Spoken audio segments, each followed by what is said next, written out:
सब कुछ तब शुरू हुआ जब यूनिवर्स की स्पिरिट्स ने हर उस प्लेनेट को एक जानलेवा वॉर में धकेल दिया जहां इंटेलिजेंट लाइफ मौजूद थी।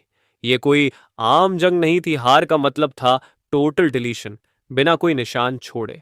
हमारा मेन कैरेक्टर जीहान एक SSS ranked martial arts skill वाला स्पिरिट बन गया, लेकिन वो अपनी पूरी पावर अनलॉक नहीं कर पाया। इंसान इतने कमजोर थे कि ओंग्स के सामने टिक ही नहीं पाए। एक एक करके सब मिटते गए। आखिर में सिर्फ चीहान बचा, लेकिन अर्थ फिर भी हार गया और डिलीशन प्रोसेस शुरू हो गया। हर चीज गायब होने लगी, बिल्डिंग्स, नेचर, लोग, सब कुछ। पर जिहान की स्किल ने कुछ ऐसा किया जो कोई नहीं कर सका। उसने डिलीशन को रोक दिया।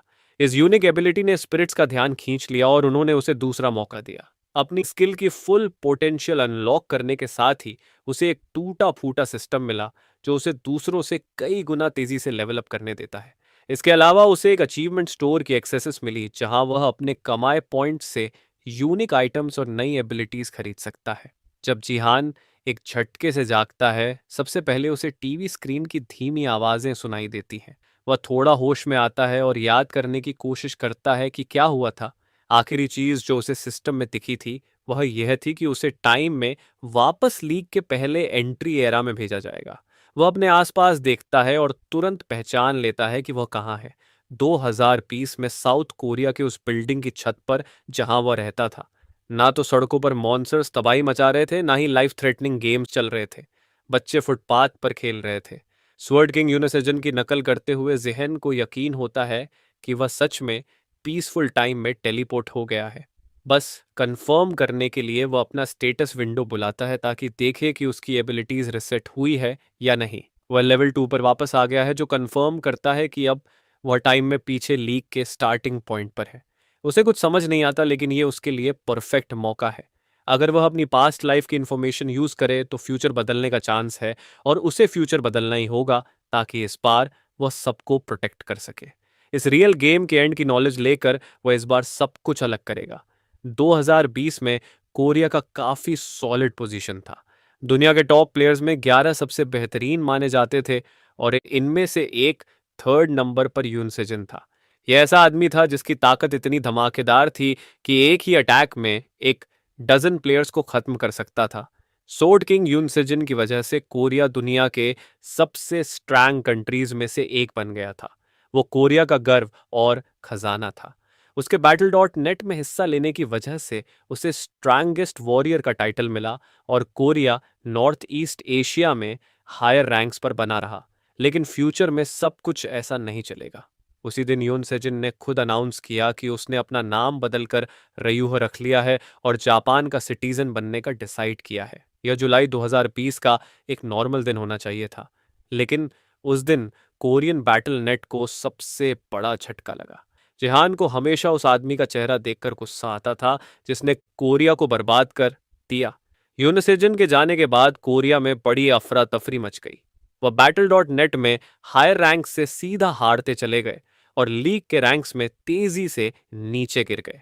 लोग अन्य मन में उम्मीद करते रहे कि रैंकिंग्स में बड़ा बदलाव नहीं होगा, और सोचते थे कि देश में अभी भी काफी ब्राइट और प्रॉमिसिंग यंगस्टर्स हैं जो कोरिया को टॉप 20 में रख सकते हैं।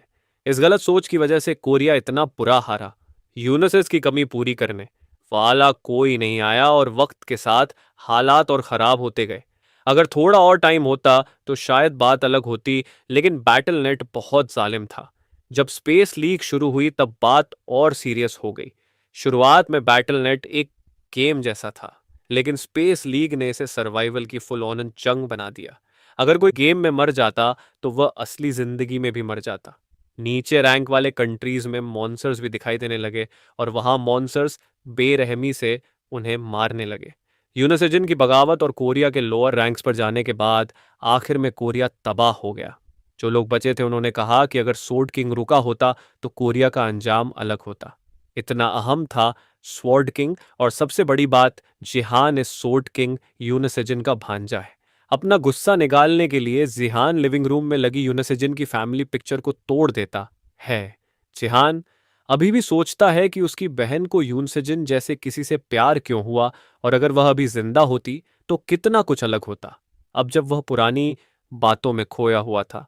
सोचता है कि पास्ट में आने के बाद उसे क्या करना चाहिए ताकि वह फ्यूचर को बदल सके। पास्ट में वापस आना तो बड़ा अच्छा लग रहा है, लेकिन अभी उसके स्टैट्स बिल्कुल बेकार हैं।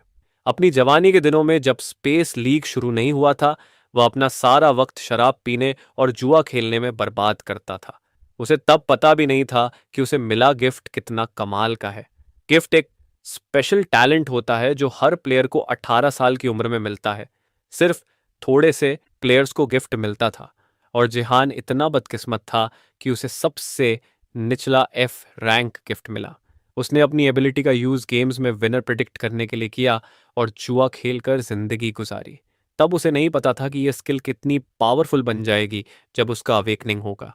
अभी के लिए उसके स्टैट्स बहुत घटिया हैं। लेवल 2 पर होने के बाद भी ऐसा लगता है जैसे लेवल 1 प्लेयर के होंगे। लेकिन एक बार नशे में उसने गलती से एक एक्सपीरियंस पोर्शन पी ली सोचकर कि यह शराब है, और इससे वो लेवल अप हो गया। अजीब बात यह है कि उसके पास अचीवमेंट पॉइंट्स भी हैं, लेकिन वह बेकार है और अब भी उसके किसी काम के नहीं है। जिहान को यकीन है कि लीग में एंटर होने से पहले उसने कुछ भी अचीव नहीं किया था। तो ये पॉइंट्स कहाँ से आए? ये अजीब है। शायद ये सब चेंजेस इसलिए हुए क्योंकि वह टाइम में वापस आया। अभी के लिए वह अपना इन्वेंट्री चेक करता है और उसकी नज़र एक चीज़ पर पड़ती है। एक अचीवमेंट पॉइंट्स एक्सचेंज कूपन जो आखिरी सर्वाइवर बनने पर जीहान को स्पेशल रिवॉर्ड के तौर पर मिला है। ये उसके लिए ही बना है यार। ये रैंक एक्स आइटम है, मतलब ये काफ़ी यूज़फुल और रेयर है। वह तुरंत इसे यूज़ करता है और सिस्टम उसके लिए एक अचीवमेंट स्टोर एक्टिवेट करता है। इस स्टोर में उसके लिए एक्सक्लूसिव चीज़ें हैं, और स्टोर का लेवल कुछ अचीवमेंट पॉइंट से अपग्रेड भी हो सकता है। अगर वह अपग्रेड करेगा तो उसे और ऑप्शंस मिलेंगे, और उसे अभी कुछ ऐसा खरीदना है जो तुरंत काम आए। स्टोर में ज़्यादा ऑप्शंस नहीं होते तो वह अपग्रेड करने का डिसाइड करता है। लेवल 2 एक्सपेंशन में कुछ खास नहीं मिलता तो वह लेवल 3 तक अपग्रेड करता है। फिर भी ज़्यादा कुछ यूज़फुल नहीं दिखता। अब उसके पास सिर्फ 50,000 पॉइंट्स बचे हैं। अगर वह स्टोर को लेवल 4 पर अपग्रेड करेगा तो सिर्फ 10,000 पॉइंट्स बचेंगे। जितना ज़्यादा अपग्रेड उतना ही अगला अपग्रेड महंगा। अब उसके पास दो ही रास्ते हैं, या तो अभी अवेलेबल सारी चीज़ें खरीद ले या फिर पॉइंट्स पर जुआ खेले और लेवल 4 पर अपग्रेड करे। वह हमेशा से हार्ड कोर गैम्बलर रहा है, तो फैसला साफ है। वह स्टोर को अचीवमेंट लेवल 4 पर अपग्रेड करता है और उसका रिस्क तुरंत रंग लाता है। अगला लेवल एक आइटम अनलॉक करता है, अर्जेंट रेस्टोरेशन। ये आइटम दूसरे आइटम्स को खराब स्टेट से परफेक्ट स्टेट में रिपेयर करता है। ऐसे लकी नसीब ही वजह है कि वह जुआ खेलना नहीं छोड़ सकता। जब बार बार जैकपॉट लगता हो तो कैसे रोके। अब जब उसे ये टॉप टियर एबिलिटी मिल गई है, अब असली चीज ट्राई करने का समय है।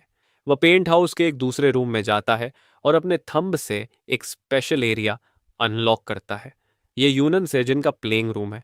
जिहान को हैरानी होती है कि सिस्टम उसे अभी भी फैमिली मेंबर मानता है, जबकि रूम का असली मालिक वहां नहीं है। खैर, फ्री गिफ्ट के बारे में शिकायत का क्या फायदा। वह बैटल नेट कनेक्टर का इन्वेंट्री खोलता है और वही चीज ढूंढ लेता है जो उसे चाहिए। एक आइटम डोंगफिंग शो स्पॉइल्ड ब्रश जो ए रैंक है और इन्वेंटरी में भी यूजलेस आइटम रजिस्टर है, लेकिन अपनी नई अर्जेंट रेस्टोरेशन टूल की मदद से वह इसे रिपेयर करता है और वही बनाता है जो उसे चाहिए। ए रैंक स्पॉइल्ड ब्रश एक एसएस रैंक आइटम बन जाता है जो जिहान को मार्शल स्पिरिट से लिंक करने और इसकी एबिलिटी लेने में हेल्प करेगा। लेकिन उसे अपने काम की तारीफ करने का समय नहीं मिलता। एक नोटिफिकेशन पॉपअप भी है कि गांगनम ब्रोंज लीग का ट्यूटोरियल जल्दी शुरू होने वाला है। सिर्फ 10 सेकंड्स बचे हैं। जब उसे एरिना में समन किया जाएगा तो जिहान के पास टाइम नहीं है। वह अपना स्टेटस विंडो बुलाता है और ब्रश से अपने स्टेटस के साथ छेड़छाड़ करता है। पिछली लाइफ में वह दुनिया में नंबर 7 तक इसलिए पहुंचा था क्योंकि उसकी एक एबिलिटी ने उसे मार्शल सेंट बनाया। ये यूनिक स्टेट उसकी स्ट्रेंथ, एजिलिटी और एचपी को मिलाकर एक स्टेट बनाता है जिसे मार्शल पावर कहते हैं। ब्रश को इसलिए यूजलेस समझा गया था क्योंकि वह खराब था, लेकिन रिपेयर करने के बाद जिहान इसके साथ अब वह अपना अवेकनिंग शुरू कर सकता है। वह लिखना खत्म करता है और साथ में काउंटडाउन भी खत्म होता है, और उसे फोर्स के साथ बैटलनेट लीग में लॉग इन और समन किया जाता है। इस ब्रोंज लीग ट्यूटोरियल का मिशन सर्वाइवल है। प्लेयर्स को ओसियम के मॉन्स्टर्स के खिलाफ एक दूसरे प्लेयर्स के साथ सर्वाइव करना है। जब आधे प्लेयर्स बचे तब सर्वाइवल गेम खत्म होगा और विनर्स डिसाइड होंगे। जिहान समन होते ही अपना स्टेटस विंडो चेक करता है और खुश होता है कि जो वह करना चाह रहा था हो गया। जिहान ने मार्शल पावर स्टेट अनलॉक कर लिया था और इसकी वजह से उसे रिवॉर्ड में 1000 अचीवमेंट पॉइंट्स भी मिले। यह उसके ultimate goal nameless divine art हासिल करने का बस पहला कदम है और इस अपग्रेड के साथ वह ब्रोंज लीग को आसानी से क्लियर कर सकता है। सिस्टम उसे चेतावनी देता है कि वह बैटल नेट से बिना कनेक्टर के कनेक्टेड है, तो इस वजह से गेम में उसे 1% पेन फील होगा। जिहान को यह पहले से याद है, जब स्पेस लीक शुरू नहीं हुआ था तब ट्यूटोरियल पीरियड में लोग कनेक्टर्स खरीदकर पेन कम कर सकते थे। उसके ब्रदर इन लॉ यूनन सेजिन एक हाई एंड कनेक्टर यूज करता था जो पेन को 99% तक कम कर देता था। जिहान प्लान करता है कि बाद में उसका अच्छा यूज करेगा, लेकिन अभी उसे बिना कनेक्टर के ही काम चलाना है। गेम में अचीवमेंट मेन्यू खुलता है और उसे एक लिमिटेड क्वेस्ट दिखाई देता है। उसे ट्यूटोरियल में नंबर 1 आना है और रिवॉर्ड में 1000 अचीवमेंट पॉइंट्स मिलेंगे। यह क्वेस्ट उसकी पहली जिंदगी में नहीं था, लेकिन मार्शल पावर की मदद से इसे क्लियर करना उसके लिए आसान होगा। गेम शुरू होता है और नोटिफिकेशन आते ही कोई उसके पीछे से तलवार उठाए भागता हुआ आता है। इस सरप्राइज अटैकर को लगता है कि वह इस अटैक से इस न्यूबी को ऑफ गार्ड पकड़कर आसानी से मार देगा, लेकिन वह हैरान रह जाता है जब जिहान उसका अटैक सिर्फ 2 उंगलियों से रोक देता है। वह अपनी तलवार वापस भी नहीं खींच पाता और जिहान उसकी तरफ मुड़ता है। फिर जिहान उस आदमी का शुक्रिया अदा करता है कि उसकी वजह से जिहान को पहला किल इतनी आसानी से मिल जाएगा। यह गेम का सबसे मजेदार हिस्सा है, लोगों को बिना रहम के खत्म करना। बैटल नेट के आने से दुनिया में एक और चीज बदली, गिल्ड्स का आना। गिल्ड्स लोगों के ग्रुप्स होते हैं जो प्लेयर्स को होशियार ट्रेन और मैनेज करते हैं। दुनिया भर में बैटल नेट की वजह से लोगों का इंटरेस्ट बढ़ा और हर एक कंट्री ने अपने रिसोर्सेज प्लेयर्स को बनाने में लगाए। मशहूर कंपनीज ने भी प्लेयर्स की ग्रोथ में ढेर पैसा लगाया, जिससे साउथ कोरिया में बड़े छोटे गिल्ड्स बने। इस वजह से कोरिया लीग के शुरू में ही स्ट्रांग प्लेयर्स बना सका। गंगनम ब्रोंज लीग वह जगह है जहां हर गिल्ड के राइजिंग स्टार्स अपना डेब्यू करते हैं। इस गैंगनम लीग मैच में एक नया प्लेयर कोसियम में समन होता है, बाकी प्लेयर्स की तरह, और वह कोशिश करता है कि नर्वस ना हो। इस घबराए हुए प्लेयर का नाम है डुहोकू और वह खुद को सबसे लकी समझता है। आखिर वो डाइवर्जेंट गिल्ड के साथ है जो डाइवर्जेंट ग्रुप मैनेज करता है। यह फेमस गिल्ड अपने कई राइजिंग स्टार्स के लिए जानी जाती है। यह आम सा लड़का डुहोकू ए रैंक गिफ्ट एजिलिटी हासिल करने के बाद इस शानदार गिल्ड में शामिल हुआ। सिर्फ थोड़े से लोग ही ये रैंक गिफ्ट पा सकते हैं और इस वजह से उसे यकीन है कि वह टॉप 50 में आ सकता है। अब पहला कदम है यह जानना कि उसका ओपोनेंट कौन होगा। वह भीड़ में देखता है और उसे सिर्फ पावरफुल नाइट्स, ब्रूटिश वॉरियर्स और डरावने मॉन्स्टर्स दिखते हैं। इतने सारे ऑप्शंस देखकर डुहोकू हिम्मत करता है और सबको इग्नोर करके मुड़ता है, जैसे उसने कुछ देखा ही नहीं। आखिर जिंदा रहना सर्वाइवल के लिए सबसे जरूरी है और बाकी प्लेयर्स उसे ऐसे घूर रहे होते हैं जैसे उन्होंने उसका डर सूंघ लिया हो। अगर वह शुरू में ही बकवास करके एलिमिनेट हो गया तो यह बहुत इंसल्ट वाली बात होगी। इधर उधर देखते हुए उसे लगता है कि ज्यादातर प्लेयर्स मेजर गिल्ड्स से हैं और सबके पास अच्छे इक्विपमेंट है। यहाँ होना ब्रोंज लीग में होने जैसा लगता ही नहीं। लेकिन भीड़ में उसे एक आदमी दिखता है जो बाकी राइजिंग स्टार्स के बीच बिल्कुल अलग लगता है। वह बनियान पेंट शर्ट पहने हैं, ना उसके पास जूते हैं ना कोई इक्विपमेंट। टू होकू सोचता है कि क्या यह बंदा ब्रोंज लीग में पार्टिसिपेट करने का प्लान भी रखता है या गलती से समन हो गया। यह जरूर कोई न्यूबी होगा जो गलती से यहाँ आ गया, और इसका मतलब है एक आसान किल। वह खुद को तैयार करता है और स्ट्राइक के लिए रेडी हो जाता है, अपनी किस्मत की तारीफ करते हुए कि उसे शुरू में ही इतना आसान किल मिल गया। जैसे ही सिस्टम नोटिफाई करता है कि गेम शुरू हो गया, टूहोकू 1 सेकंड भी वेस्ट नहीं करता और उस न्यूबी पर अटैक के लिए भागता है। लेकिन उसे हैरानी होती है जब ना सिर्फ न्यूबी उसका अटैक रोक देता है बल्कि 2 उंगलियों से रोकता है। यह समझ नहीं आता कि कोई इतना बेकारी दिखता हुआ उसकी ए रैंक एजिलिटी एबिलिटी का मुकाबला कैसे कर सकता है। इससे पहले कि वह समझ सके क्या हो रहा है, जिहान उसे थोड़ी सी पावर से एक तरफ फेंक देता है जैसे वह एक कचरा हो। जिहान उसका मजाक उड़ाता है कि वह इतने सिंपल गिफ्ट जैसे एजिलिटी के साथ ब्रोंज लीग में आया है। यह बात डुहोकू को गुस्सा दिलाती है। वह यह एक्सेप्ट नहीं कर सकता कि उसके ए रैंक एबिलिटी का कोई बेगर जैसा दिखता बंदा मजाक उड़ा रहा है। शायद जिहान इतना अकड़ रहा है क्योंकि उसने एक अटैक ब्लॉक कर लिया। अगर ऐसा है तो डुहोकू उसे सबक सिखाने का प्लान बनाता है और अपनी तेज स्पीड एबिलिटी चार्ज करता है। लगता है यह प्लेयर जिहान पर पूरी पावर से आने वाला है और हमारा एमसी मान लेता है कि उसकी पहले वाली स्पीड भी कुछ ऐसी चीज नहीं थी जिसे हल्के में लिया जाए। डू होकू पूरी ताकत से जिहान के गले की तरफ भागता है, लेकिन हमारा एमसी अटैक को डोज करने में कामयाब हो जाता है। नीचे झुककर पहले कि वह लग जाए, लेकिन डुहोकू रुकने का नाम नहीं ले रहा। वो एक के बाद एक अटैक करता जाता है, पर जिहान सारे अटैक से आसानी से डोज कर लेता है। लेकिन इसका मतलब यह नहीं कि उसे मजा आ रहा है। वह हाई स्टैट के साथ लड़ने का आदी था, लेकिन अब उसका दिमाग लेवल 2 प्लेयर की बॉडी में एडजस्ट करने में लगा है। डू होकू इतना तेज नहीं है, जिहान ही धीमा है, तो यह फाइट उतनी आसान नहीं होगी जितना उसने सोचा था। फिर भी अनेक फाइट्स का तजुर्बा रखते हुए उसके इस एम्बिशियस अटैकर का रास्ता उसके लिए बहुत सिंपल और ऑब्वियस है। डीहोकू एक और बड़ा अटैक करता है, लेकिन इस बार जिहान डोज नहीं करता।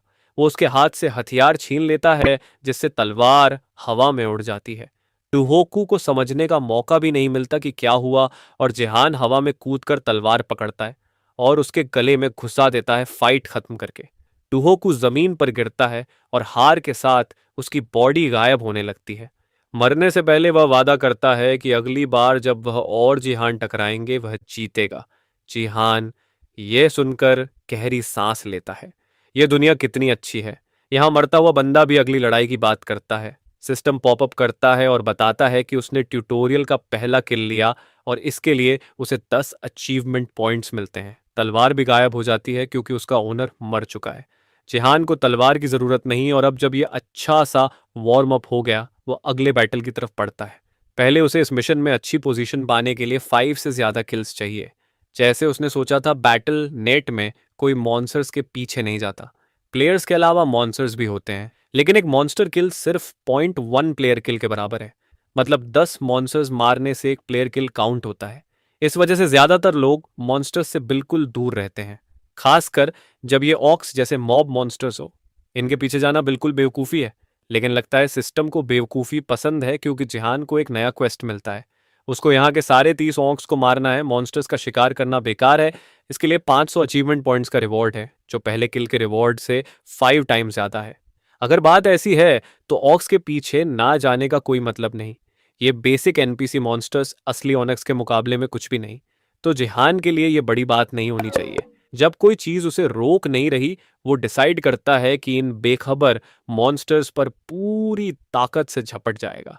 ऑनक्स पहले तो यकीन नहीं करते कि एक ऑलमोस्ट नंगा इंसान उनकी तरफ पूरी स्पीड से भाग रहा है, लेकिन वो जल्दी संभलते हैं और एक साथ इकट्ठा होकर उसे मारने की कोशिश करते हैं।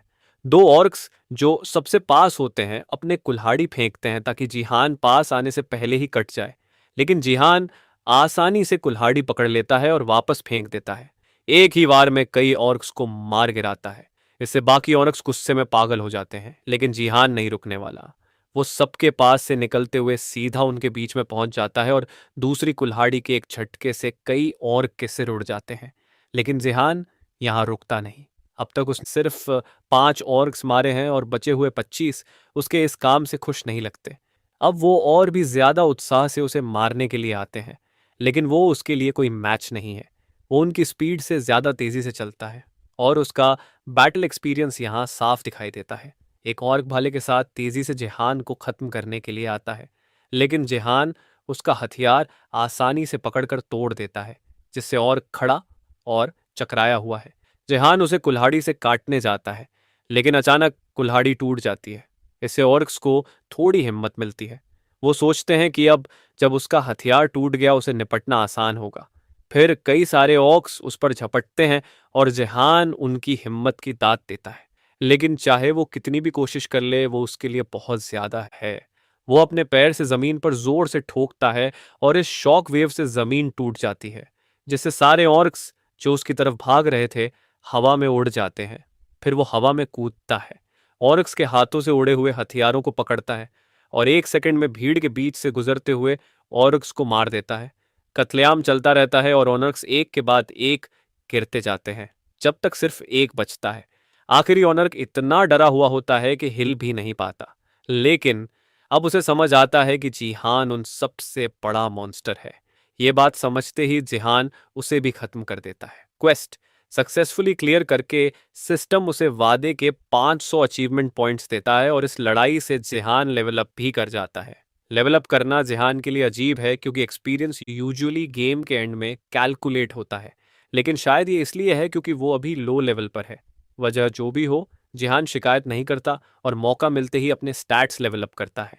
अगर एक स्टैट को वो सबसे ज्यादा प्रायोरिटी देना चाहता है तो वो है मार्शल पावर।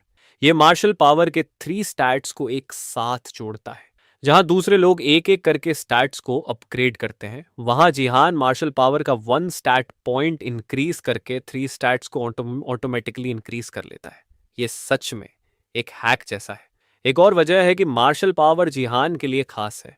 जब वो इसमें लेवल 30 तक पहुंच जाएगा तो उसे नेमलेस डिवाइन आर्ट्स मिलने का चांस है। अगर उसे स्ट्रैंग बनना है तो नेमलेस डिवाइन आर्ट्स को जल्दी से जल्दी अनलॉक करना होगा।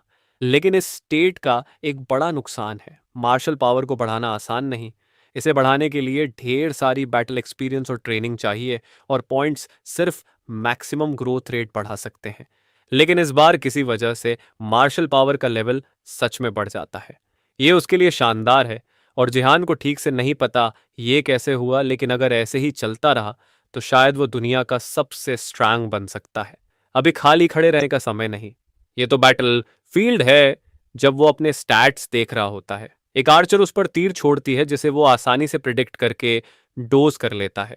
ये आर्चर एक वॉरियर के साथ है जिसका इक्विपमेंट काफी फैंसी है और दोनों साफ तौर पर जिहान को न्यूबी समझ रहे होते हैं। लड़की अपने पार्टनर से बोलती है, जल्दी खत्म कर दो इसे। उनके चेहरे पर कॉन्फिडेंट स्माइल है, जैसे वो सोच रहे हैं कि जिहान को आसानी से निपट लेंगे। बैटल में 2 लोगों की टीम बनाना आम बात है। ये सर्वाइवल गेम पीवीपी के लिए बना है, लेकिन कोई रूल नहीं कि पार्टिसिपेंट्स एक साथ काम नहीं कर सकते। उनके कपड़ों पर लगा लोगो दिखाता है कि वो कोरिया के टॉप 10 गिल्ड्स में से एक टर्टल गिल्ड से हैं। यहाँ प्रॉब्लम यह है कि वॉरियर और आर्चर की जोड़ी शॉर्ट और लॉन्ग रेंज अटैकर्स का कॉम्बिनेशन है। ये दोनों एक टीम में हैं, तो जिहान के लिए इन्हें खत्म करना कोई आसान काम नहीं होगा। एक नोटिफिकेशन पॉप अप होती है कि अब सिर्फ 60 सर्वाइवर्स बचे हैं और ट्यूटोरियल खत्म होने वाला है। इतने सारे लोग मर चुके हैं और ट्यूटोरियल के खत्म होने के साथ जिहान को बस इन दोनों के अटैक करने हैं ताकि वो एंड तक सर्वाइव कर सके। लेकिन अगर ये दोनों उसे स्पेशली मारने आए हैं तो शायद जिहान उन्हें आसान टारगेट लगता है। जिहान सोच रहा होता है कि इनका क्या करना है, और वो दोनों इतने कॉन्फिडेंट हैं कि वॉरियर लड़की को डिनर के लिए पूछता है अगर वो जिहान को मार देता है। फाइट शुरू होने से पहले जिहान स्कोरबोर्ड चेक करता है और देखता है कि वो 4 किल्स के साथ मुश्किल से फर्स्ट प्लेस पर है। अगर वो इन दोनों को मार देता है तो उसकी रैंक गारंटी हो जाएगी। वो पहले आर्चर के पीछे जाता है और उसे मार देता है जब वो वॉरियर के साथ फ्लर्टिंग के बीच में होती है। मार्शल पावर अभी लेवल 6 पर है, तो इनके पास जिहान के खिलाफ कोई चांस नहीं। वॉरियर शॉक में है कि उसकी पार्टनर इतनी आसानी से मर गई, लेकिन उसे सोचने का वक्त भी नहीं मिलता क्योंकि जिहान उसके पीछे पहुंचकर उसकी पीठ पर तलवार से वार करता है। वॉरियर लकी है, उसका बी रैंक आर्मर उसकी जान बचा लेता है और वो सोचता है कि जिहान ऐसे घटिया हथियार से उसे डैमेज नहीं कर पाएगा। लेकिन जिहान रुकता नहीं। वो बार बार आर्मर के एक ही जगह पर तलवार से वार करता है, धीरे धीरे एक छेद बनाता है जब तक वो इतना बड़ा नहीं हो जाता कि नाइट को खत्म कर सके। दूसरी तरफ एक ऑफिस में एक औरत चाय का कप हाथ में लेकर मैच का रिप्ले देख रही होती है, ठीक जब जिहान वॉरियर को काट देता है। ये औरत है ली, हायान डाइवर्जेंट गिल्ड के डिपार्टमेंट ऑफ ह्यूमन रिसोर्सेज की 3rd डिवीजन हेड। वो सोचती है कि अच्छा हुआ जिहान उसके बॉडीगार्ड लिम गांव के पास समन नहीं हुआ जो उसी मैच में थी और 2nd प्लेस पर आई। गोंग को यह सुनना पसंद नहीं कि वो किसी से कमजोर है, लेकिन हयान उसे सलाह देती है कि फिलहाल इस पागलपन भरे न्यूबी से लड़ाई से बचे। उन्हें अभी डाटा कलेक्ट करने की जरूरत है। लेकिन जब गोंग अपने बॉस के मॉनिटर पर वीडियो देखती है, उसे लगता है कि उसने जिहान को पहले कहीं देखा है। डाइवर्जेंट गिल्ड की लिम गोंग अपने एस रैंक गिफ्ट के लिए जानी जाती है। वो गिल्ड का हाई पोटेंशियल एसेट है और ब्रोंज लीग में उसकी परफॉर्मेंस ने सबको इम्प्रेस किया। वो फर्स्ट रैंक पर आनी चाहिए थी जैसा सब चाहते थे, और शायद आती भी अगर जिहान ना होता।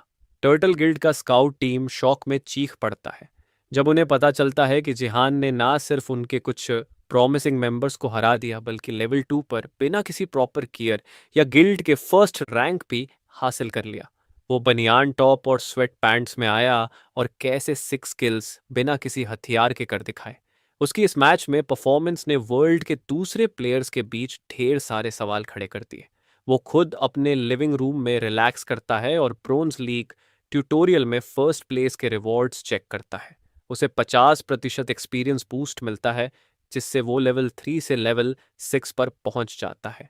उसका लेवल अप इतनी स्पीड से शायद इसलिए हो रहा है क्योंकि वो अभी रुकी लेवल पर है, लेकिन ये एक मस्त बोनस है। उसे कोई जीपी नहीं मिलता जो सिस्टम की करेंसी है, लेकिन लेवल अप से स्टेट पॉइंट्स मिलते हैं, जिन्हें वो सीधा मार्शल पावर में डाल देता है। उसका मार्शल पावर लेवल 6 से लेवल 9 पर चला जाता है। उसे एक निकनेम भी मिलता है, ट्यूटोरियल कॉन्करर, जो उसके सारे एट्रीब्यूट्स में 1 एक्स्ट्रा पॉइंट और 20% एक्सपीरियंस बूस्ट देता है। ये निकनेम सिर्फ ब्रोंज लीग में काम करता है, लेकिन देखा जाए तो काम का है। इस इफेक्ट के साथ उसका मार्शल पावर अब 10 पॉइंट्स पर है, जो उसे ब्रोंज लीग में एकदम ओवर पावर्ड बना देता है। Silver league promotion battle level 25 पर होगा, तो तब तक उसे अपनी पावर बराबर बढ़ानी है। ये स्टैट्स और स्ट्रेंथ के लिए काफ़ी बूस्ट्स हैं, लेकिन लेवल 5 पर पहुंचने से उसे एक और चीज़ मिलती है, क्लास एडवांसमेंट। इसका मतलब है कि वो अब एक क्लास चुन सकता है। क्लास चुनते समय ये जानना ज़रूरी है कि हर क्लास क्या लाती है। फॉर ऑप्शंस हैं वॉरियर, आर्चर, मेज और सपोर्ट। पहली जिंदगी में उसने वॉरियर क्लास चुनी थी, और क्योंकि उसे इसका एक्सपर्ट लेवल ज्ञान है, दोबारा इसे चुनना उसके लिए आसान होगा। लेकिन उसके अचीवमेंट स्टोर में एक एक्स्ट्रा क्लास स्लॉट खरीदने का ऑप्शन है।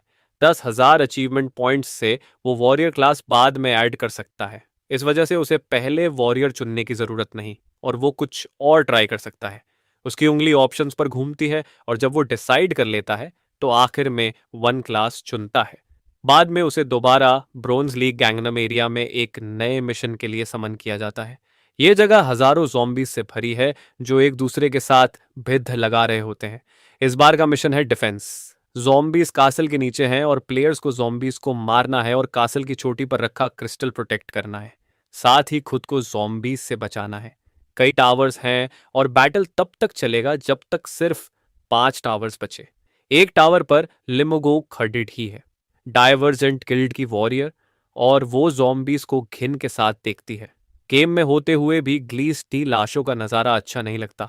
उसके पीछे दूसरे प्लेयर्स स्पॉन होते हैं, जिन्हें देखकर लगता है कि उनके पास मैप और मिशन की इंफॉर्मेशन है। कांग अपने साथ मैच हुए लोगों को जानती है। एक एल के ग्रुप का आर्चर है जिसके पास सॉलिड बी ग्रेड गियर है। दूसरा एक मेज है जो किसी गिल्ड से नहीं लगता, लेकिन उसका इक्विपमेंट इंप्रेसिव है और वो इस लेवल के लिए बुरा नहीं दिखता। ये दोनों साथ काम करने के लिए अच्छे लगते हैं, लेकिन इस मिशन में सबसे ज़रूरी है सपोर्ट। डिफेंस मिशन एक लंबी लड़ाई है, और सपोर्ट वो बंदा है जो गारंटी देता है कि वो इस लड़ाई में सरवाइव कर पाएंगे। सपोर्ट आखिरी में समन होता है, और जब लाइट साफ होती है, गांग हैरान हो जाती है जब वो जिहान को अपने बीवी ग्रुप का सपोर्ट देखती है। पहले की तरह उसका गियर एकदम अलग है। वो ट्रैक सूट और एक मेटल पाइप के साथ आया है, बिल्कुल टॉप क्लास गियर। मिशन से 20 मिनट्स पहले जिहान ने सपोर्ट क्लास चुना था। जब उसने ये ऑप्शन सेलेक्ट किया, सिस्टम ने उसे वार्न किया कि ये क्लास उसके लिए कंपैटिबल नहीं है। उसने सपोर्ट क्लास इसलिए चुना, हालांकि द सिस्टम ने दोबारा कंफर्म कराया कि क्या वो ये क्लास चुनना चाहता है। जिहान ने ये क्लास इसलिए चुनी क्योंकि ये क्लास उसे एक नई एबिलिटी देती है, डिवाइन पावर, जो सपोर्ट क्लास चुनने के बाद ही अनलॉक होती है। डिवाइन पावर वो चीज़ है जो जिहान को ज़रूरी है अगर वो एक और यूनिक स्टैट बढ़ाना चाहता है, लेकिन ये बढ़ाने में काफ़ी मुश्किल है। ऐसा इसलिए क्योंकि इस क्लास को ट्रेनिंग से बूस्ट करना आसान नहीं है, और इसे बढ़ाने का कोई दूसरा तरीका नहीं है सिवाय एक्स्ट्रा पॉइंट्स डालने के। जिहान ऐसा नहीं करना चाहता क्योंकि वो अपने सारे पॉइंट्स मार्शल पावर स्टैट में डाल रहा है ताकि जल्दी से नेमलेस डिवाइन आर्ट्स अनलॉक कर सके। वो अपने कीमती पॉइंट्स किसी और चीज़ पर वेस्ट नहीं करेगा, तो फिर उसने सपोर्ट क्लास क्यों चुना और डिवाइन पावर स्टैट क्यों लिया? इसकी वजह यह है कि उसे डिवाइन पावर बढ़ाने का एक और तरीका पता है जो किसी को नहीं पता। ये राज छुपा है उसके नए चमकते पाइप में। बाकी प्लेयर्स भी गांव की तरह हैरान है कि जिहान सपोर्ट है। मेज तो खास तौर पर अपना गुस्सा नहीं छुपाता जिहान के शानदार आउटफिट और गियर देखकर। वो जिहान पर चिल्लाता है कि उसने अच्छा इक्विपमेंट क्यों नहीं चुना, और ये भी बताता है कि उसका खुद का गियर कितना महंगा है। ये सोचकर कि जिहान का बुरा गियर उसे लगता है कि जिहान खुद भी एक बेकार प्लेयर होगा। आर्चर मेज को शांत करने की कोशिश करता है ताकि वो कुछ ज्यादा ही गलत ना बोल दे, लेकिन मेज कुछ सुनना नहीं चाहता। वो जिहान को गंदा कहता है और ये भी बोलता है कि उसे ऐसे बेकार बंदे के साथ गेम नहीं खेलना जो टीम को खराब करेगा। गाउंग इरिटेशन में आंखें बंद कर लेती है और अपनी बदकिस्मती पर सवाल उठाती है कि उसे ऐसे ट्रोल के साथ खेलना पड़ रहा है। लेकिन वो झटके से होश में आती है जब मेज के चिल्लाने की आवाज सुनती है। जेहान ने उस अकड़बाज मेज को उसके केप के कॉलर से पकड़ा है और उसे हवा में खिलौने की तरह उठाया है। फिर बिना दूसरे पल सोचे वो मेज को टावर के किनारे से नीचे भूखे ज़ॉम्बीज़ की तरफ फेंक देता है। मेज कब से कह रहा था कि उसे जेहान के साथ नहीं खेलना, तो हमारे एमसी ने उसे खुद गेम छोड़ने में मदद की। मेज मरने के बाद रिस्पॉन होता है और जैसे ही वो टावर के ऊपर दोबारा दिखता है, वो जिहान से माफी मांगता है और टीम के लिए अपना बेस्ट करने का वादा करता है। जिहान के पैरों में गिड़गिड़ाने वाला ये बंदा किम गुयुक है और उसके अचानक बदले व्यवहार का राज है जिहान की disciplinary techniques. Bronze league defence game में हर प्लेयर को 3 लाइव्स मिलती हैं। किम गुयुक जो टावर से फेंके जाने के बाद तुरंत रेक्ट हुआ, उसे जिहान ने दोबारा रिस्पॉन होते ही एक और स्काई डविंग लेसन दिया। इस वजह से उसके पास अब सिर्फ 1 लाइफ बची है और अगर वो एक बार और मरा तो गेम से बाहर हो जाएगा और लास्ट प्लेस पाएगा। इसलिए वो अब जिहान के पैरों पर अपनी जान की भीख मांग रहा है। आशा करता है कि उसे दोबारा ज़ॉम्बी लंच के लिए नीचे ना फेंका जाए। उसे लास्ट प्लेस से बचना है, क्योंकि अगर ऐसा हुआ तो उसका लेवल पेनल्टी के रूप में गिर जाएगा और सारी स्किल्स जो उसने अपने पैसे से खरीदी थी वो भी गायब हो जाएंगी। अगर यूजर का लेवल स्किल के रिक्वायरमेंट से कम हो जाता है तो स्किल खुद ही डिलीट हो जाती है। जीहान हैरान है कि गुयक का व्यवहार इतनी जल्दी बदल गया, जबकि पहली लाइफ लाइन में वो स्पॉन होते ही अटैक्स बरसाने में लगा था।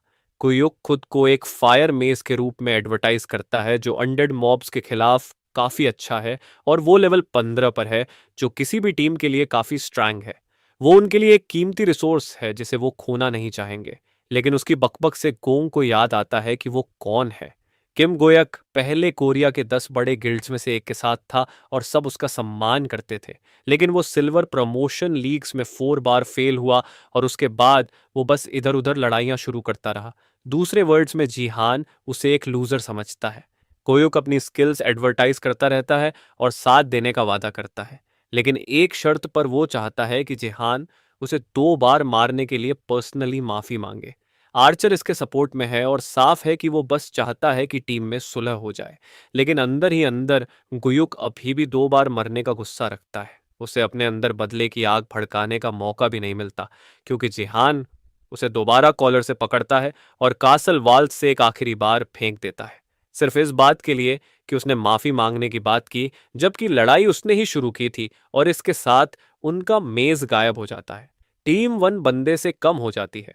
ज़ॉम्बीज टावर पर चढ़ना शुरू रखते हैं और बाय चांस उनके पास वाली टीम के पास एक और फायर मेज है जो अपनी तरफ के ज़ॉम्बीज का जल्दी काम तमाम कर देता है। इसलिए उन्हें मेज की जरूरत थी और आर्चर जिहान को डांटता है कि उसे मेज के साथ ऐसा नहीं करना चाहिए था। जिहान पर इसका कोई असर नहीं होता और वो अपना स्टेटस विंडो खोलता है ताकि अपना लेटेस्ट लिमिटेड क्वेस्ट चेक करें। डिवाइन पावर वो चीज़ है जो जिहान को ज़रूरी है अगर वो एक और यूनिक स्टैट बढ़ाना चाहता है, लेकिन ये बढ़ाने में काफ़ी मुश्किल है। ऐसा इसलिए क्योंकि इस क्लास को ट्रेनिंग से बूस्ट करना आसान नहीं है और इसे बढ़ाने का कोई दूसरा तरीका नहीं है सिवाय एक्स्ट्रा पॉइंट्स डालने के। जिहान ऐसा नहीं करना चाहता क्योंकि वो अपने सारे पॉइंट्स मार्शल पावर स्टैट में डाल रहा है ताकि जल्दी से नेमलेस डिवाइन आर्ट्स अनलॉक कर सके। वो अपने कीमती पॉइंट्स किसी और चीज़ पर वेस्ट नहीं करेगा। तो फिर उसने सपोर्ट क्लास क्यों चुना और डिवाइन पावर स्टैट क्यों लिया? इसकी वजह यह है कि उसे डिवाइन पावर बढ़ाने का एक और तरीका पता है जो किसी को नहीं पता। ये राज छुपा है उसके नए चमकते पाइप में। गोंग को देखती है जब वो सोच रहा होता है कि क्या करें, और वो बिल्कुल नहीं छुपाती कि उसे जिहान पर कितना शक है। अब तक जिहान ने सिर्फ वही किया जो उसका दिल चाहता है और उसके इम्प्रेसिव स्टैट्स के बाद भी गांव के हिसाब से वो बस एक सपोर्ट क्लास है। उसके लिए कोई वजह नहीं कि वो उसे डाइवर्जेंट गिल्ड में लाने की कोशिश करें। आर्चर उतना शांत नहीं है जितनी गांव, और वो जिहान पर चिल्लाता रहता है। आखिर में जिहान का ध्यान उस पर जाता है और वो कहता है कि अगर जिहान ऐसे ही बदतमीजी करता रहा तो अकेला ही लड़ाई लड़ ले। अजीब बात है कि जिहान ये सुनकर खुश हो जाता है। अगर वो उसे बिना मदद के आगे जाने दें तो वो सारे ज़ॉम्बीज़ अकेला ख़त्म कर सकता है। कोंग उसे कहती है कि वो उसके पीछे रहे जबकि वो आगे जाएगी। उसे लगता है कि वो लोग गेम पहले ही हार चुके हैं, लेकिन एक प्लेयर के रूप में उसे अपनी ज़िम्मेदारी निभानी है। लेकिन जेहान उसे बोलता है, कोई बात नहीं, मैं आगे सब कुछ सँभाल लूँगा। तुम और आर्चर एक दूसरे को प्रोटेक्ट करो। वन ज़ॉम्बी आखिर टावर के ऊपर चेयारेज जाता है और ये एक ब्लड ज़ॉम्बी है जो बाकी ज़ॉम्बी से अलग और ज़्यादा स्ट्रांग है। उसका सिर लिक्विड से बना है तो फिजिकल अटैक से उसे मार नहीं सकते।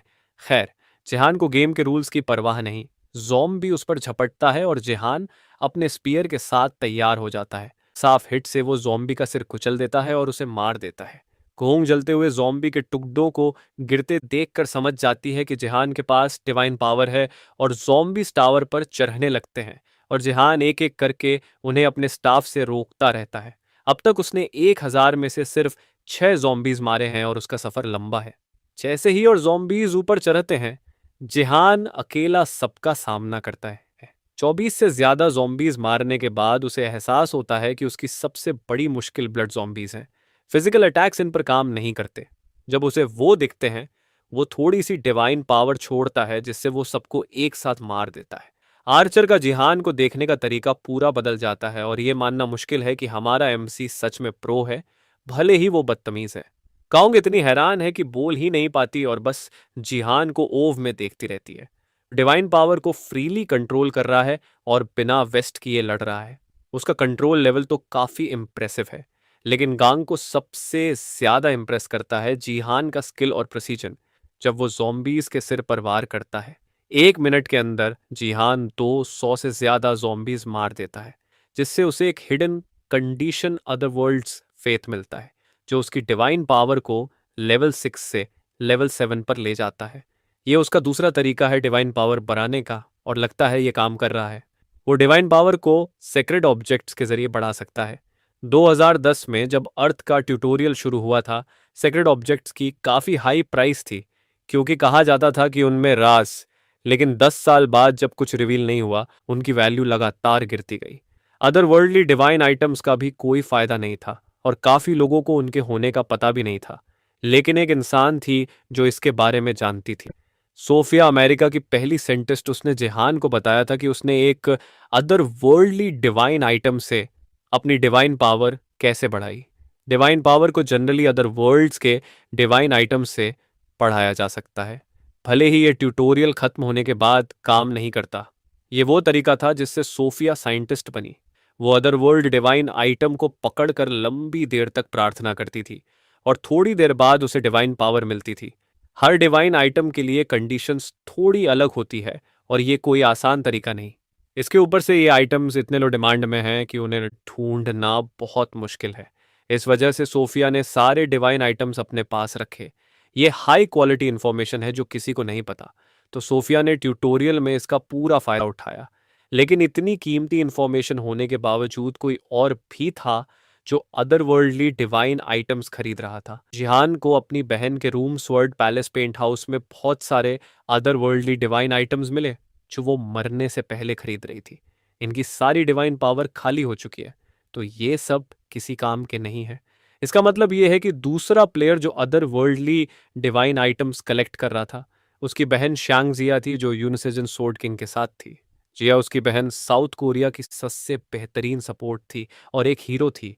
वो कैसे मरी एक अलग स्टोरी है। सारे अदर वर्ल्डली डिवाइन पावर्स जो उसने छोड़े, उनमें जिहान को स्टील पोल मिला जो अभी रैंक आइटम बन चुका है। आइटम डिस्क्रिप्शन के हिसाब से ये ज़ॉम्बी के सिर तोड़ने के लिए परफेक्ट होना चाहिए, लेकिन इतना इस्तेमाल होने के बाद ये एफ रैंक आइटम बन गया है और इसमें डिवाइन पावर भी ज़्यादा बची नहीं। फिर भी ये काफ़ी टफ है और ज़ॉम्बीज़ को मारने के लिए परफेक्ट वेपन है। काउंग जिहान के शानदार फिजिक और उसके अनबिलीवेबल कंट्रोल को देखती रहती है। आर्चर नोटिस करता है कि वन और टावर गिर गया है और वो टॉप 5 में है, लेकिन एक्साइटमेंट में ज़ॉम्बी चुपके से उस पर अटैक करने वाला दिखाई नहीं देता। कोंग जल्दी से अपनी तलवार निकालती है और ज़ॉम्बी को काट देती है। इससे पहले कि वो आर्चर पर हमला करे, उसके स्टांस और तलवार के इस्तेमाल से जिहान तुरंत पहचान लेता है कि वो कौन है। वो है प्लम ब्लॉसम सोर्ड लिमकोंग, जो इंटरिम स्वर्ड किंग के रूप में मशहूर थी, लेकिन उसकी पहली जिंदगी में उसका अंजाम अच्छा नहीं था। वो पुराने स्वॉर्ड किंग जो अब रहाई के नाम से जाना जाता है, कि हाथों मारी गई थी। लगता है जिहान इस लाइफ में जल्दी ही इम्पोर्टेंट कैरेक्टर से मिल गया। गोंग उसका ध्यान खींचती है और पूछती है कि क्या वो लड़ाई में उसका साथ दे सकती है। अगर वो साथ लड़े तो ज़्यादा रैंकिंग हासिल कर सकते हैं। जिहान अपना स्टेटस विंडो देखता है और पता चलता है कि वो सिर्फ 5th प्लेस पर है। अभी आगे बढ़ने के लिए बहुत सारे पॉइंट्स चाहिए और समय भी ज़्यादा नहीं बचा। अगर प्लम ब्लॉसम स्वॉर्ड है तो वो उसके बिना भी ठीक रहेगी, लेकिन जिहान का वन क्वेस्ट है इस मिशन में फर्स्ट प्लेस लेना। जिहान डिसाइड करता है कि टावर पर चढ़ने वाले ज़ॉम्बीज़ को गोंग और आर्चर के लिए छोड़ दें, और वो टावर के किनारे से कूद जाता है। इससे पहले कि उन्हें पता चले कि वो क्या कर रहा है, ज़मीन पर गिरते समय वो अपनी सारी डिवाइन पावर स्टाफ में जमा करता है और ज़मीन पर जोर से मारता है, जिससे एक बड़ा एनर्जी का धमाका होता है जो सारे ज़ॉम्बीज़ को उड़ा देता है। जिहान के इस बड़े कंट्रीब्यूशन की वजह से उसकी टीम मिशन में फर्स्ट प्लेस लेती है और वो आखिरी सर्वाइवर्स बनकर उभरती है। इससे उसका लिमिटेड क्वेस्ट पूरा हो जाता है, लेकिन वो लिंक्ड क्वेस्ट अकेला 1000 ज़ॉम्बीज़ मारना पूरा नहीं कर पाता। गेम खत्म होता है और जिहान अपने घर टेलीपोर्ट होने की तैयारी करता है। जाने से पहले उसके टीममेट्स उसे बधाई देने आते हैं। उसने उन्हें इतनी आसानी से कैरी किया और एमवीपी बना। आर्चर उसके साथ दोबारा टीम बनाने के लिए काफ़ी उत्साहित है, लेकिन जब आर्चर जिहान की तारीफ करता है, गोंग उस सपोर्ट के धमाकेदार डैमेज से शॉक में है, जो उससे लेवल में छोटा है। उसे लगता है ये कोई बग होगा। वो अपनी हैरानी छुपा नहीं पाती। आर्चर पहले लॉग आउट करता है और गांग और जिहान अकेले रह जाते हैं। गांग मौका देखकर जिहान से बात करने के लिए उसके पास जाती है, इससे पहले कि वो चला जाए, और उसे उसके नाम से बुलाती है, जिससे जिहान हैरान हो जाता है। अभी तक उन्होंने एक दूसरे को इंट्रोड्यूस नहीं किया था, लेकिन गांव को परवाह नहीं। जिहान के पिछले मिशंस में दिखाए पोटेंशियल और अचीवमेंट से वो समझ गई है कि ये बंदा डाइवर्जेंट गिल्ड के लिए ज़रूरी है। डाइवर्जेंट गिल्ड के मेंबर के रूप में उसे जिहान को रिक्रूट करना है, चाहे कुछ भी हो। लेकिन जब वो उसे घूरती है, गलती से उसका फ़ोन नंबर मांग लेती है। अचानक उसका शांत चेहरा एक्सट्रीम पैनिक में बदल जाता है, जब उसे एहसास होता है कि उसने बहुत सारे स्टेप्स छोड़ दिए। पहली बात, मैं फ़ोन नंबर मांगना उसे जल्दी से जिहान को समझाना पड़ेगा, इससे पहले कि जिहान गलत समझे। लेकिन इससे पहले कि वो कुछ बोल पाती, जिहान माफ़ी मांगता है और कहता है कि उसे अभी अपना फ़ोन नंबर याद नहीं। फिर वो अपना स्टेटस विंडो खोलता है और जल्दी से अलविदा बोलकर लॉग आउट कर जाता है, पहले कि गोंग कुछ और कह सके। गोंग सोचती है कि कोई अपना नंबर कैसे भूल सकता है। फिर उसे एहसास होता है कि शायद उसे रिजेक्ट कर दिया गया। पास्ट में वापस आने के बाद जेहान सच में अपना पुराना नंबर भूल गया था। कोरिया डिस्ट्रॉय होने के बाद उसने अपनी पुरानी जिंदगी में अमेरिकन नंबर यूज किया था, और नई जिंदगी में रिकारनेट होने के बाद उसे कोरियन नंबर याद करने का समय नहीं मिला। वो दूसरों से अपना नंबर नहीं पूछ सकता, तो अभी के लिए उसे ये बात छोड़नी पड़ेगी। अभी ज़रूरी बात यह है कि उसे रिक्रूट किया गया। जिहान को समझ आ जाती है कि उसने अपनी कुछ ज़्यादा ही पावर दिखा दी है, जिसकी की वजह से बहुत सारे गिल्ड अब उसके पीछे पड़ जाएंगे। वैसे उसे अपना नंबर याद नहीं था, तो उसे गोंग का नंबर ले लेना चाहिए था, लेकिन वो अभी किसी गिल्ड में ज्वाइन करने का प्लान नहीं रखता। अभी के लिए उसे जितने ज़्यादा रिवॉर्ड्स मिल सके उस पर फोकस करना है। क्वेस्ट से जिहान ने अपने लेवल 2 पॉइंट्स बढ़ाए और इससे उसे 1500 जीपी भी मिले, लेकिन इतने से वो कोई होली आइटम्स नहीं खरीद सकता। डिवाइन आइटम्स जो वो चाहता है, अभी के टाइम के हिसाब से पास्ट में काफ़ी सस्ते हैं, लेकिन अभी भी उसके लिए बहुत महंगे हैं। फिलहाल उसे घर जाकर अपनी बहन के स्टोरेज को थोड़ा और छानना होगा। वो घर पहुंचता है और दरवाजे पर किसी और के जूते देखता है। उसे तुरंत पता चल जाता है कि घर में कौन है, और शौक में उसका बैग हाथ से गिर जाता है। हर किसी की जिंदगी में ऐसे पल होते हैं जो वो हमेशा रिग्रेट करता है, और जिहान के भी ऐसे रिग्रेट्स हैं। उसका सबसे बड़ा रिग्रेट ये है कि वो अपनी प्यारी भतीजी से को पहली जिंदगी में प्रोटेक्ट नहीं कर सका। उसके दिल में बहुत कुछ था जो वो उससे दोबारा मिलने पर कहना चाहता था। उसे याद है सेई कितनी स्ट्रांग थी, और उसने उससे ये भी कहा था कि वो जिहान को प्रोटेक्ट करेगी, और अब वो उसके सामने दोबारा जिंदा खड़ी है जैसे कुछ हुआ ही ना हो। सबसे ऊपर वो उससे एक बार फिर कहना चाहता था कि उसे उसकी कितनी याद आई। यूनसेई इस साल 18 साल की हुई है, और वो यूनसेस जिन और उसकी बड़ी बहन की बेटी है। जब जिहान रिग्रेस किया, वो घर पर नहीं थी, क्योंकि वो जेजू में ग्रुप के साथ थी और अभी वापस आई है। जब वो पैदा हुई, उसकी माँ उन्हें सपोर्ट करती थी, तो जिहान ने छोटी उम्र से एसई का ख्याल रखा। अब उसकी माँ चली गई और उसका बाप अचानक जापान चला गया और अपना नाम बदल रहा है। अब जब सब चले गए, उनके पास एक दूसरे के अलावा और कोई सहारा नहीं है। अभी एसएआई उसकी जिंदगी का सबसे अहम इंसान है और ये सब यूनसेजिन के अचानक फैसले की वजह से हुआ। पहले से ने अपने बाप से कांटेक्ट किया ताकि जाने कि उसने अचानक साइड क्यों बदली। उसने बताया कि वो प्यार में पड़ गया। उसने इतनी आसानी से ये बात अनाउंस की और जब ऐसे ही फोन पर परेशान थी, वो बहुत शांत लगा। उसने पूछा कि अब वो क्या करे जब वो गायब हो रहा है, और ये भी पूछा कि क्या वो उसे किसी के लिए छोड़ रहा है। उसने शांति से जवाब दिया कि हाँ, वो उसे छोड़ रहा है क्योंकि उसकी नई मोहब्बत की ये शर्त थी। बिना कोई और शब्द या अलविदा के उसने कॉल काट दी और अपनी बेटी से रिश्ता एक झटके में खत्म कर दिया। ये बहुत घटिया बात है, लेकिन जिहान पहले से जानता था कि वो ऐसा ही आदमी है, एक जिम्मेदारी से भागने वाला जो अपनी अकेली बेटी और पूरे देश को एक लड़की के लिए छोड़ सकता है। इस वजह से मासूम ऐसे ही अकेली रह गई और पिछली लाइफ में सई ने अपनी जिंदगी खत्म कर ली। सेआई मुड़ती है और देखती है कि उसकी फैमिली फोटो टूटी हुई है। जेहान जल्दी से माफी मांगता है, सोचता है कि यूनसिस जिन ने जो भी किया वो फिर भी उसका बाप है। लेकिन हैरानी की बात यह है, सही कहती है कि वो खुद इसे तोड़ना चाहती थी। फिर वो बोलती है कि वो ठीक है और वो एक मजबूत चेहरा बनाती है। सही हमेशा ऐसी ही थी, चाहे उसकी माँ मरी हो या बाप ने धोखा दिया और छोड़ दिया। वो हमेशा मुस्कुराती और जिंदगी जीती, अपने अंकल के लिए खुद से ज्यादा फिक्र करती। लेकिन जेहान जानता है कि वो अपना ख्याल रख सकती है, फिर भी वो नहीं चाहता कि वो ऐसी रहे। अब से भले ही वो बड़ी हो गई है, वो उसका ख्याल रखना और प्रोटेक्ट करना चाहता है। सी आंखें बंद करती हैं और उसे गले लगने देती है। लेकिन ये पल तब टूट जाता है जब वो कहती है कि वो पसीने से भीगा हुआ है। दूसरी तरफ सोल मेट्रोपॉलिटन सिटी गांगनम में डवजेंट गिल्ड के हेडक्वार्टर्स में ली हयान अपनी हंसी नहीं रोक पाती जब उसका बॉडीगार्ड उसे जिहान के साथ मिलने वाली बात के बारे में बताता है। खूबसूरत लिम गोंग ने एक लड़के का नंबर मांगा और उसने मना कर दिया और ऊपर से ये बेकार बहाना बनाया कि उसे अपना नंबर याद नहीं। उसकी हंसी से गोंग मान लेती है कि वो उतनी सुंदर नहीं जितना लिहायन सोचती है। लेकिन ये बिल्कुल गलत है। उसे नहीं पता कि वो कितनी पॉपुलर है।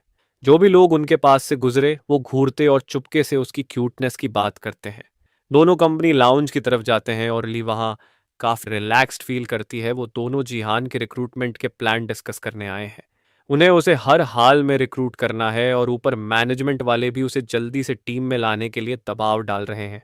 बात करते वक्त हयान के फोन पर एक नोटिफिकेशन आता है। कोई लाइव स्ट्रीम ब्रॉडकास्ट कर रहा है। वो कंफ्यूज है कि आज कोई बड़ा मैच नहीं होना चाहिए। तो ये कौन हो सकता है?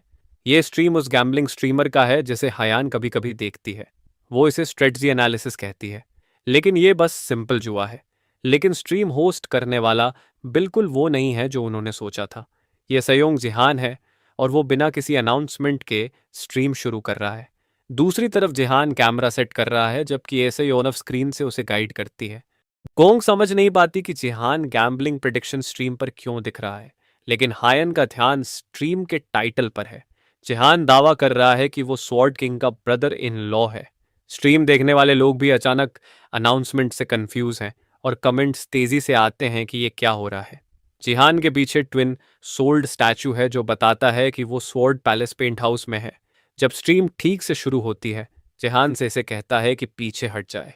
फिर वो अपने पैर में पावर भर के जमीन पर जोर से ठोकता है जिससे नीचे का फ्लोर टूट जाता है और ट्विन स्वॉर्ड स्टैचू के नीचे का पिलर चूर चूर हो जाता है। फिर वो अपनी मुट्ठी से स्टैचू को टुकड़े टुकड़े करने की शोर देता है, स्ट्रीम देखने वालों को शॉक करते हुए और हजारों व्यूअर्स को स्ट्रीम की तरफ खींच लाता है। अब जब उसने बड़ा धमाका किया और लोगों का इंटरेस्ट जगा दिया, अब समय है असली बात शुरू करने का। स्वॉर्ड किंग यूनसेजन के जापान नेचुरलाइजेशन की बात जहां वो स्ट्रीम कर रहा है, वो जगह बैटल ट्यूब कहलाती है, जो बैटल नेट का स्ट्रीमिंग सिस्टम है और दुनिया में इसका मार्केट शेयर लाजवाब है। बैटल डॉट नेट का हिस्सा होने की वजह से जिहान को बैटल ट्यूब से लिंक्ड क्वेस्ट्स भी मिलते हैं, जैसे एक सर्टेन नंबर के व्यूअर्स, सब्सक्राइबर्स और व्यूज हासिल करना। इससे उसे अचीवमेंट पॉइंट्स कमाने का एक और तरीका मिलता है। प्लेटफॉर्म पर धमाका करके और ट्विन स्वॉर्ड स्टैचू तोड़कर वो ऑनलाइन एक बड़ा धमाका कर ही चुका है। जिहान के लिए इससे बेहतर मौका नहीं हो सकता रिवॉर्ड्स कैश करने का। जैसे जैसे व्यूअर्स बढ़ते जाते हैं वो कई माइलस्टोन्स क्रॉस करके अचीवमेंट पॉइंट्स कमाता रहता है। इस दौरान लोग अभी भी शौक में हैं कि उसने इतना अहम स्टैचू तोड़ने की हिम्मत की। और जैसे सोचा था, ढेर सारे डिसलाइक्स भी आ रहे हैं। कुछ कमेंटर्स के प्रोफाइल पिक्चर एक ही हैं, ब्लैक लोगों में ट्विन सोर्ड्स, ये स्वॉर्ड किंग फैमिली है, और इन्हें देखते ही जेहान की आंख गुस्से से फड़कने लगती है। यूनन सेजन का ये पागलपन भरा फैन क्लब वो वजह था जिससे से जेहान की पिछली लाइफ में मर गई। ये वो लोग थे जो स्वॉर्ड किंग को सबसे ज्यादा सपोर्ट करते थे। लेकिन जब वो जापान चला गया, उनका गुस्सा बढ़ता गया, और वो गुस्सा यूनसेजिन की अकेली खूनी रिश्तेदार यूनसेई पर निकलने लगा। उनके गंदे शब्द और गुस्सा ऐसे ही तक हमेशा पहुंचते, चाहे वो कितना भी दूर भागी। आखिर में उसने इसकी वजह से अपनी जिंदगी खत्म कर ली। उन्हें किसी को ब्लेम करने और गुस्सा निकालने का टारगेट चाहिए था, और उन्होंने उसकी मासूम भतीजी को चुना। लेकिन इस बार जेहान ऐसा नहीं होने देगा। अगर उन्हें किसी पर उंगली उठानी है तो जेहान खुशी से वो टारगेट बनेगा। जेहान अपना गला साफ करता है और सबको ध्यान से सुनने को कहता है। फिर वो टूटते स्टैचू पर एक और मुक्का मारता है ताकि सबकी नजरें उस पर ही रहे। फिर वो साफ कहता है कि ईडो रहाई, उनका पुराना स्वॉर्ड किंग, वापस नहीं आएगा। जैसे ही वो अनाउंसमेंट करता है, लोग उसे उसके पिछले अचीवमेंट से पहचानने लगते हैं, खासकर ब्रोज ट्यूटोरियल से, जहां उसने टफ लेवल होने के बाद भी फर्स्ट प्लेस लिया था। लेकिन ये कि वो अभी ब्रोंज में है, उसकी अथॉरिटी को थोड़ा कम करता है। जहान उनकी बातों में को इग्नोर करता है और कैमरा के पास अपना फोन ले आता है ताकि एक रिकॉर्डिंग बजाए। ये रिकॉर्डिंग रिहाई और सेई के बीच की कॉल की है जब स्वॉर्ड किंग ने जापानीज बनने का डिसाइड किया था। कॉल में रिहाई साफ कहता है कि वो कोरिया इसलिए छोड़ रहा है क्योंकि उसे किसी से प्यार हो गया है। वो कहता है कि वो उस लड़की के लिए पूरा देश छोड़ रहा है और अपनी अकेली बेटी को भी बिना किसी पछतावे के छोड़ रहा है। ये उसकी नई मोहब्बत की शर्त थी। जब ये मैसेज सब तक पहुंच जाता है, जेहान रिकॉर्डिंग बंद कर देता है। लोग चुप हो जाते हैं, लेकिन ज्यादातर को यकीन नहीं होता। ये तो बस अफवाह लगती है ना कि सॉलिड सबूत कि उनका स्वॉर्ड किंग छोड़कर गया। बात को और मजबूत करने के लिए ऐसे ही खुद कैमरा पर आती है और अनाउंसमेंट चालू रखती है। वो कहती है कि उसके बाप ने कहा था कि वो स्वॉर्ड पैलेस उसे दे देगा, लेकिन वो किसी ऐसे इंसान की विरासत नहीं चाहती जिसने अपना देश और परिवार छोड़ दिया। इस वजह से वो स्वॉर्ड पैलेस देश को डोनेट करने का प्लान कर रही है, उम्मीद में कि ये डोनेशन नए कोरियन प्लेयर्स के लिए बड़ा सपोर्ट बनेगा। जैसे ही वो अनाउंसमेंट करती है, जेहान मुस्कुराता है क्योंकि उसका प्लान एकदम परफेक्ट तरीके से चल रहा है। हाफ एन आवर पहले उसने एसआई से पहली बार कहा था कि उन्हें घर डोनेट कर देना चाहिए। से ही कंफ्यूज थी कि वो ऐसा क्यों सजेस्ट कर रहा है। आखिर वो अपना सब कुछ क्यों छोड़ना चाहेंगे।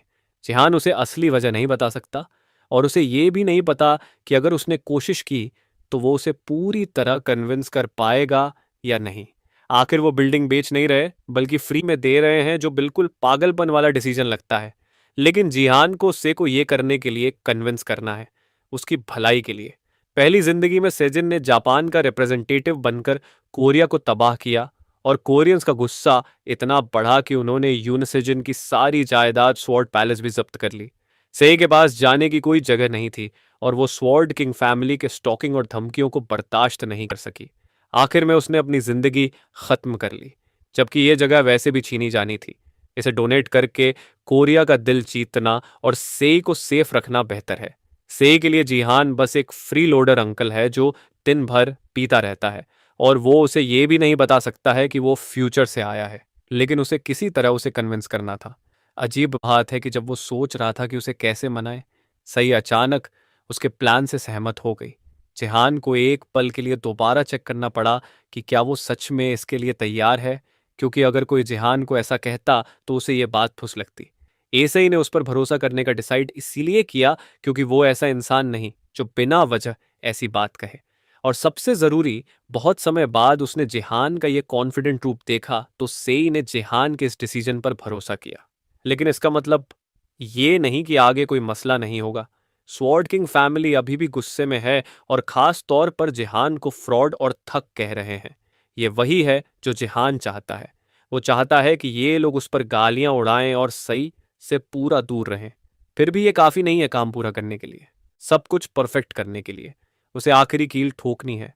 वो कैमरा के व्यू में वापस आता है और यून सेजिन को खुले में नाम लेकर बुलाता है। वो कहता है कि स्वॉर्ड किंग ने जाने की वजह एक औरत बताई, लेकिन असल बात यह है कि वो एक घटिया है। ऐसा ही बस देखती रहती है क्योंकि ये स्क्रिप्ट में पहले नहीं था और उसे समझ नहीं आता क्या करे। कमेंटर्स पागल हो जाते हैं। कुछ को यकीन नहीं कि वो ऐसी बात कहेगा, जबकि बाकी लोग उसके दावे पर हंसने लगते हैं। जिहान उन्हें और छेड़ता है। ये कहता है कि यूनिसिजन इसलिए गया क्योंकि उसे पता था कि वो कोरिया में नहीं टिक सकता। गांग और हायन भी उसकी बातों पर चीख पड़ती है। फिर जिहान बात खत्म करता है ये कहते हुए कि यूनसेजिन जापान में आराम से रहे क्योंकि जल्दी ही वो उससे मिलने आएगा और उसे कुचल देगा। इसके बाद स्ट्रीम खत्म हो जाता है और दोनों घर के अंदर फ्रेश होने चले जाते हैं। ऐसे ही आई अपने अंकल को डांटती है उस हंगामे के लिए जो उसकी बातों से ऑनलाइन शुरू हुआ। कोरिया और जापान दोनों में उसकी वजह से हंगामा मचा हुआ है, लेकिन जिहान फिक्र नहीं करता। वो उसे यकीन दिलाता है कि कुछ नहीं होगा और सई को सारी पब्लिसिटी इग्नोर करनी चाहिए ताकि वो बेवजह स्ट्रेस ना ले। जिहान के हालात के कारण सई नोटिस करती है कि उसके अंगले में कुछ अलग है, जैसे वो रात भर में बदल गया हो। ये हैरानी की बात नहीं। आखिर मरने और पास्ट में रिग्रेस होने के बाद कोई नॉर्मल कैसे रहेगा। वो उससे पूछता है कि क्या उसने उसमें सिर्फ एक फ्रीलोडर ही देखा जो दिन भर पीता है। साई अपने शब्द वापस लेने की कोशिश करती है। भले ही वो मानती है कि पहले उसने उसे ऐसे ही देखा था। बात करते समय डोरबेल बजती है और जिहान पहले से जानता है कि कौन है, लेकिन उसे इतनी जल्दी आने की उम्मीद नहीं थी। अब जब बात यहां तक आई है, अब समय है थोड़ी कमाई शुरू करने का। दूसरी तरफ टोक्यो जापान में यूनसेजिन न्यूज अब देखता है जब वो एक सोती हुई औरत के पास बिस्तर पर बैठा है। न्यूज में हालात की बात होती है और बताया जाता है कि उसके जापान नेचुरलाइजेशन की वजह से कोरिया और जापान के रिश्ते और खराब होते जा रहे हैं। बात और बिगड़ी जब खबर फैली कि उसने ये सब एक औरत के लिए किया। अब जिहान यूनसेजन का ब्रदर इन लॉ ऐसी बातें कर रहा है तो हालात और खराब होने वाले हैं। अब बस ये देखना है कि स्वॉर्ड किंग का जवाब क्या होगा। कह सकते हैं कि जिहान कोरिया के गुस्से का रूप है। औरत बिस्तर से उठती है और सेजन ब्रॉडकास्ट बंद कर देता है, डर के कि उसने उसे जगा दिया। लेकिन वो उससे कहती है कि उसे अब सोने की जरूरत नहीं और उसे सेजन की फिक्र है कि आगे उसे मुश्किल समय का सामना करना पड़ेगा। लेकिन रिहाई उसे रोकता है और कहता है कि अब उसका नाम सेजिन नहीं रिहाई है और आगे वो उसी से बुलाया जाना चाहता है। ये औरत शुरू उसे लिपट जाती है और यकीन दिलाती है कि वो अभी भी यून सेजिन है, कोरिया का नंबर 1 प्लेयर। और सच्चाई नहीं बदली, लेकिन उसकी बातों में एक अजीब सी ताकत है। जैसे वो जो कह रही है वो सिर्फ शब्द नहीं, बल्कि उसका बहुत गहरा असर है। फिर वो उसे पास खींचती है और दोनों एक दूसरे को चूमते हैं। फिर वो उसे याद दिलाती है कि वो उसका यूनसेजन है। वापस हमारे प्रोटैगनिस्ट के पास जिहान दरवाजा खोलता है और बाहर वो आदमी खड़ा है जिसकी उसे उम्मीद थी। ये एक सरकारी ऑफिसर है और लगता है कि जिहान और इसकी थोड़ी बहुत जान पहचान है। इसका नाम पार्क यूनिक है और वो साउथ कोरिया में बैटलनेट का डिपार्टमेंट मैनेजर है। पहली जिंदगी में यूनसेजिन के जाने के बाद इसने डिपार्टमेंट आना बंद कर दिया था, लेकिन लगता है कि जिहान ने आज इतना बड़ा धमाका किया कि वो उसे इग्नोर नहीं कर सका। हालांकि पास्ट लाइफ में सरकार ने आना छोड़ दिया था, ये आदमी फिर भी जिहान और से का ख्याल रखता था और उनकी देखभाल करता था। अब जब स्टेज सेट हो चुका है और सारे प्लेयर्स आ गए हैं, जिहान के लिए समय है कि वो अपनी ज़रूरत का सारा सामान जमा कर ले। तीनों बैठते हैं बात करने के लिए और यूनिक सीधा मुद्दे पर आता है। उसे पता है कि वो स्वॉर्ड किंग को वापस नहीं ला सकते और सरकार को भी ये बात मालूम है, लेकिन वो अभी सिटीजन्स को ये नहीं बता सकते। कोरिया और जापान का मैच जल्दी होने वाला है और उन्हें चाहिए कि लोग इसके लिए जोश में हो। जिहान समझ जाता है कि ये बात कहाँ जा रही है और यूनिक से कहता है कि सीधी बात करें और घुमा फिरा के ना बोले। असली बात यह है कि वो जिहान से स्वॉर्ड पैलेस का डोनेशन वापस मांगते हैं, क्योंकि अगर सरकार इसे एक्सेप्ट करती है तो ये ऑफिशियली मान लिया जाएगा कि स्वॉर्ड किंग वापस नहीं आ रहा। यूनिक हैरान है कि जिहान ने इतनी आसानी से बात समझ ली और उसे लगता है कि जिहान सच में एक नए इंसान में बदल गया है। पहले का जिहान तो बस एक जॉबलेस शराबी था जो जुए का एडिक्ट था। अपनी हैरानी छोड़, यूनिक जिहान की बात कंफर्म करता है, लेकिन कहता है कि उन्होंने स्वॉर्ड किंग के वापस आने की उम्मीद पूरी तरह नहीं छोड़ी। इसलिए पूरा डोनेट करने के बजाय सरकार को साइन मैनेजमेंट का सुझाव देती है। इसका मतलब है कि ओनरशिप किसी और के नाम हो जाएगी, लेकिन डिसीजंस में दोनों का हाथ रहेगा। ये एक तरीका है स्वॉर्ड किंग के वापस आने के लिए तैयार रहने का। सरकार ये भी चाहती है कि जिहान और सई स्वॉर्ड पैलेस में रहना जारी रखें, जो दोनों के लिए विन विन है। यूनिक एक डॉक्यूमेंट उनकी तरफ पढ़ाता है जिसमें एग्रीमेंट की डिटेल्स हैं और उन्हें इसे पढ़ने और सोचने को कहता है। लगता है उन्होंने इसमें काफ़ी सोच विचार किया है। जिहान तो बस ये दे देना चाहता था, लेकिन अगर वो ऐसा करने को तैयार हैं तो ये उनके लिए और बेहतर है। बदले में जिहान एक फेवर मांगना चाहता है। इस घटना के बाद थोड़ा समय गुजरता है और बैटल नेट में एक और मैच शुरू होने वाला है। एक स्ट्रीमर गोल्डन लाइट अपना स्ट्रीम शुरू करता है और व्यूअर्स तुरंत बैटल ट्यूब पर उसे देखने के लिए टूट पड़ते हैं। स्ट्रीमर कोसियम स्टैचू के ऊपर खड़ा है और सबका स्वागत करता है। नीचे प्लेयर्स मैच में स्पोन होने लगते हैं और गोल्डन लाइट कूदकर उनके साथ जुड़ जाता है। अपने व्यूअर्स का मनोरंजन करता हुआ कोई स्ट्रीम को गिफ्ट देता है और गोल्डन लाइट से कहता है कि ब्रोंज प्लेयर्स को सबक सिखाए। बाकी प्लेयर्स इरिटेशन में देखते हैं जब गोल्डन लाइट डोनेशन का शुक्रिया अदा करने के लिए नाचता है। दूसरे प्लेयर्स उसे अपने लॉबी में देखकर उतने खुश नहीं हैं जितने उसके व्यूअर्स, क्योंकि उसकी मासूम मुस्कुराहट के पीछे बहुत शैतानी इरादे हैं। वो अपनी शक्ल और हाइपरनेस की वजह से पॉपुलर स्ट्रीमर बना, लेकिन इसलिए भी क्योंकि वो एक मशहूर ट्रोल है। वो पहले एक रेस्पेक्टेड गोल्ड लीडर था, लेकिन कंटेंट के लिए खुद को जानबूझकर ब्रोंज तक डिमोट किया, जिसे वो डीप सी ट्रैवलिंग कहता है। उसे गेम से कोई मतलब नहीं, बस मजा लेना है, जिसकी की वजह से वो एक ट्रोल किंग है। ट्रोल मतलब ऐसा बंदा जो दूसरे प्लेयर्स को तंग करे। भले ही उसने खुद को निचले लीग में डिमोट किया, उसके इक्विपमेंट और स्टैट्स अभी भी गोल्ड रैंक के हैं, तो वो ब्रोंज प्लेयर्स को जो उससे कमजोर हैं हैरास और मारने के लिए जाना जाता है। अब जब वो यहाँ है और उसके उत्साही फैंस उसे कुछ ऐसा करने के लिए देख रहे हैं, गोल्डन लाइट के लिए समय है अपना पहला शिकार ढूंढने का। वो प्लेयर्स की भीड़ में देखता है और उसकी नज़र पोटेंशियल कंटेंट पर पड़ती है। इस समय जिहान के कई निकनेम्स हैं और लोग उस पर ढेर सारा ध्यान दे रहे हैं। गांग दूसरी तरफ कंफ्यूज्ड है कि ये गोल्डन बॉय कौन है। जाहिर है कि वो एक बैटल ट्यूब स्ट्रीमर है और जिहान के लिए ज़रा ज़्यादा ही शोर मचा रहा है। जिहान सोचता है कि उसके कुछ बैटल ट्यूब अचीवमेंट्स हैं जो अभी तक पूरे नहीं किए। जब मौका मिल ही गया है, जिहान सोचता है कि क्यों ना अपना स्ट्रीम शुरू करें। वो चमकते लड़के को पूरा इग्नोर करता है और अपना बैटल ट्यूब विंडो खोलता है स्ट्रीम शुरू करने के लिए। गोल्डन लाइट के व्यूअर्स भी जिहान के सिर के ऊपर ऑन एयर मार्क देखते हैं और समझ जाते हैं कि हमारा एमसी भी स्ट्रीम कर रहा है। इस वजह से वो उसका स्ट्रीम देखने के लिए गोल्डन लाइट का स्ट्रीम छोड़ने लगते हैं। ब्राइट बॉय डर से कांपने लगता है जब उसे एहसास होता है कि उसने जिहान के स्ट्रीम का फ्री में एडवर्टाइजमेंट कर दिया। अब जब बात यहाँ तक आई, उसे कोई तरीका ढूंढना है अपने व्यूअर्स को वापस लाने का। सोचते वक्त उसे एक नोटिफिकेशन मिलता है। कोई sword king obsessed user name वाला उसे जिहान को मारने और उसे लास्ट प्लेस पर लाने के लिए उकसाता है। इस अचीवमेंट के लिए रिवॉर्ड है 2 मिलियन गीपी। एक गीपी लगभग $1 के बराबर है, तो ये 2 मिलियन का क्वेस्ट है। डोनेशन शुरू करने वाले और कोई नहीं, स्वॉर्ड किंग फैमिली के मेंबर्स हैं। जब गोल्डन लाइट तुरंत एक्सेप्ट नहीं करता, स्वॉर्ड किंग फैमिली के दूसरे मेंबर्स एक साथ आते हैं और रिवॉर्ड बढ़ाते जाते हैं। साफ है कि इन लोगों को जिहान से बहुत नफरत है, लेकिन उसे नहीं पता था कि ये इतनी हद तक है। वो रिवॉर्ड बढ़ाते जाते हैं। 30,000 जीपी से होते हुए 40,000 ग्राम प्रतिदिन तक पहुंच जाता है। बदकिस्मती से बाकी प्लेयर समन हो जाते हैं, जिससे डोनेशंस 42,000 ग्राम पर रुक जाते हैं। इतनी बड़ी अमाउंट के बाद भी गोल्डन लाइट नाराज है कि ग्राम 50,000 से नीचे रुक गया। स्वॉर्ड किंग फैमिली का एक मेंबर 10,000 ग्राम और डोनेट करने को तैयार है अगर वो जिहान को हरा दे। ये आखिरी सुपर चैट गोल्डन लाइट को डिटर्मिनेशन के साथ मोटिवेट करती है और अब उसका टारगेट पक्का है। मैच शुरू होते ही गोल्डन लाइट बेखबर जिहान पर झपटने के लिए तैयार हो जाता है। वो अपनी स्किल चार्ज यूज करता है जो यूजर के बॉडी को बहुत तेजी से आगे बढ़ाती है। वो दौड़ता है और पल भर में तलवार उठाए हुए जिहान के पीछे पहुंच जाता है। अटैक लगता है, लेकिन जिहान बिना किसी परेशानी के उसे पैरी कर देता है। अजीब बात है कि वो एक और अलग हथियार यूज कर रहा है। इस बार एक क्लब है जो कुकिंग सेट का हिस्सा है और ये D rank extra terrestrial Holi item है। जिहान हैरान है कि गोल्डन लाइट के पूरी ताकत से मारे हुए अटैक के बाद भी उसका हथियार कैसे बच गया। अब जब बात यहाँ तक आई, जिहान भी एक तलवार समन करता है।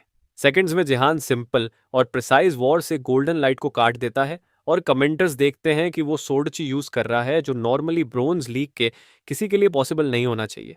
वो वाइट सीक्रेट फ्लेम्स भी यूज कर रहा है जो डिवाइन पावर है, लेकिन अगर वो डिवाइन पावर यूज कर रहा है इसका मतलब जिहान की क्लास सपोर्ट है। चाहे उसने कैसे किया, जिहान ने फर्स्ट ब्लड हासिल कर लिया और वो भी D rank kitchen knife Holi item के साथ जो डिवाइन वेपन्स के कुकिंग सेट का हिस्सा है। हालांकि गोल्डन लाइट बहुत शर्मिंदगी से मारा गया, वो अभी पूरा खत्म नहीं हुआ। उसने किसी तरह अपने पास रखा एक item crucifix of revival use करके खुद को जिंदा किया। यह आइटम सिर्फ एक बार यूज हो सकता है, लेकिन नेशनल लीग्स, प्रोमो गेम्स या गिल्ड मैचेस में नहीं चल सकता। भले ही वो जिंदा हो गया, इसका कोई मतलब नहीं, क्योंकि उसका मिशन था जिहान को लास्ट में लाना, और जबकि वो पहले मारा गया, जिहान लास्ट प्लेस पर नहीं हो सकता। सारी निराशा के बावजूद गोल्डन लाइट अपने आप को रिडीम करने के लिए सियोंग जिहान को हराने का पक्का इरादा रखता है।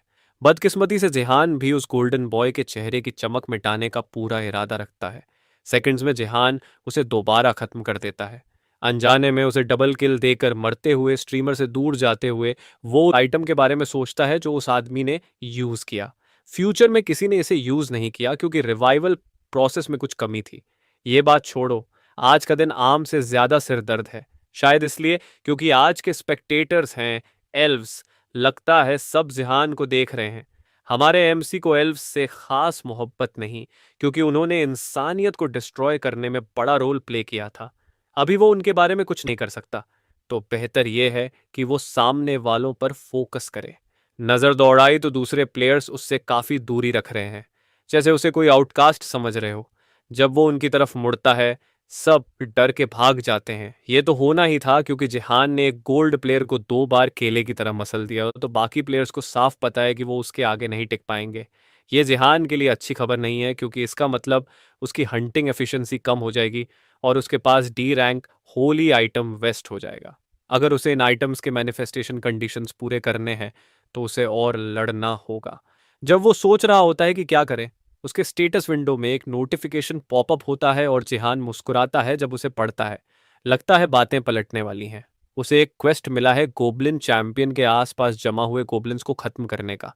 इससे उसे अपना फाइटिंग कोटा पूरा करने का मौका मिल सकता है। भले ही सब प्लेयर्स भाग रहे हों, पल भर में कई गोब्लिन्स उसे घेर लेते हैं और लगता है कि वो प्रॉब्लम में है, लेकिन एक झटके में गोब्लिन्स उससे भागने लगते हैं जब वो उन पर खौफनाक तेजी से झपटता है।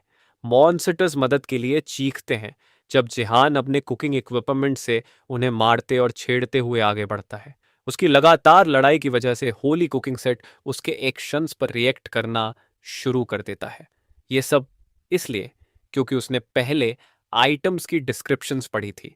उसे उनके सिर तोड़ने और दिल निकालने हैं, और ये सब एक खास सीक्वेंस में करना है ताकि आइटम्स ठीक से रिएक्ट करें।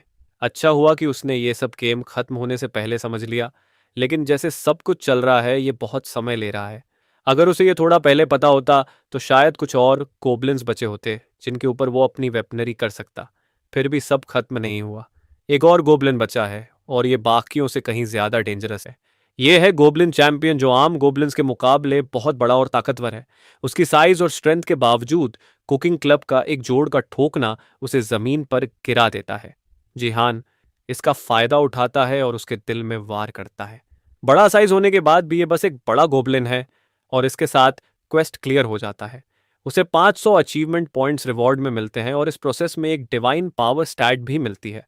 लेकिन क्योंकि उसने आइटम्स का बहुत इस्तेमाल किया, उनका रैंक ई पर गिर गया। तो अब वो शायद सिर्फ एक बार और डिवाइन पावर कमा सकता है। मॉन्स्टर्स का शिकार करके लेवल करना स्लो है, तो उसे प्लेयर्स को पकड़ना होगा। वो लोग उससे बहुत दूरी रख रहे हैं, तो अगर वो उसके पास नहीं आएंगे तो उसे खुद उनके पास जाना होगा। कमेंटर्स जो अब तक स्ट्रीम चुपके से देख रहे थे, अब बोलते हैं और बात करते हैं कि जिहान कितना डरावना लग रहा है। लेकिन स्ट्रीम देखने वालों में एक आदमी है जो अपने स्क्रीन पर हो रही बातों से बहुत परेशान है। गोल्डन लाइट, जो जिहान का स्ट्रीम बाहर से देख रहा है, उसे एक कमेंट खास तौर पर दिखाई देता है जो कहता है कि जिहान उस गोल्डन लाइट से 1000 गुना अच्छा है। वो इससे परेशान है कि लोग उसके बारे में ऐसे बात कर रहे हैं, लेकिन उसे जिहान नाम के इस दरिंदे की ज्यादा क्यूरियोसिटी है। गोब्लिन के साथ लड़ाई से सिस्टम ने जिहान के एस्टिएटेड स्टैट्स कैलकुलेट किए, और उसकी एवरेज स्ट्रेंथ लगभग 35 है। ब्रोंज लीग प्लेयर का एवरेज 25 होता है। जिहान कैसे ना कैसे 10 पॉइंट्स ऊपर है, इसका कोई मतलब नहीं बनता, और गोल्डन लाइट सोचने लगता है कि जिहान जरूर कोई हैक यूज कर रहा है। जब वो बिस्तर पर लेटकर अपनी हार का अफसोस कर रहा है और इस दरिंदे एमसी के बारे में सोच रहा है, उसे मॉनिटर से डर की चीखें सुनाई देती हैं। वो सही समय पर देखता है जब जिहान किसी के चेहरे पर अपने क्लब से मार रहा है। सेकंड्स में जिहान ने कई प्लेयर्स को एक साथ खत्म कर दिया और ये पूरी तरह एक तरफा फाइट है। पल भर में जिहान ने अनेक प्लेयर्स को आसानी से मार दिया। टोटल प्लेयर्स की तादाद को छोटी सी संख्या तक ले आया। बाकी प्लेयर्स समझ जाते हैं कि अब एक दूसरे से लड़ने का समय नहीं है। अब टाइम है एक साथ आकर इस हैक यूजर को हराने का। एक मेज और एक आर्चर पहले एक साथ आते हैं और जिहान को नीचे गिराने की कोशिश करते हैं, लेकिन उनके अटैक्स आसानी से ब्लॉक या धकेल दिए जाते हैं। थोड़ी देर बाद वो पूरा अटैक करना बंद कर देते हैं।